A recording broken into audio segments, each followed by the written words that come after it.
ఇక మాఘ శుక్ల పంచమి, దీనినే మనమందరం కూడా ఆ అమ్మవారి పేరు మీదుగా చాలా విశేషంగా జరుపుకుంటూ ఉంటాం. ఆ సరస్వతి అమ్మవారి యొక్క ఆరాధన చేస్తాం.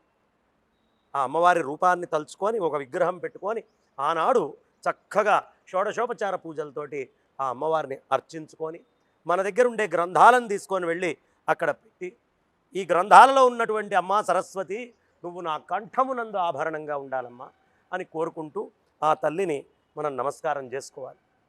ఆ రోజు చాలా ఎవ్వరిని అనవసరంగా నిష్కారణంగా ఒక మాట అనకూడదు. ఎందుకు?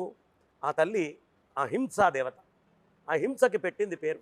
కాబట్టి అలాంటి ఆ అహింసా దేవత అయినటువంటి ఆ తల్లిని మనస్ఫూర్తిగా ఈ అష్టోత్తర శతనామాదులు చేసుకొని అర్చించుకొని కనీసము ఒక్క అష్టకమో లేదా ఒక్క శ్లోకమైనా, ఓపిక ఉన్నవాడు ఒక 100 శ్లోకాలు శతశ్లోకి అయినా, ఇంకా ఓపిక ఉన్నవాడు 500 శ్లోకాలైనా ఆ రోజు ఏదో ఒక రూపంలో పఠనం చేయాలి.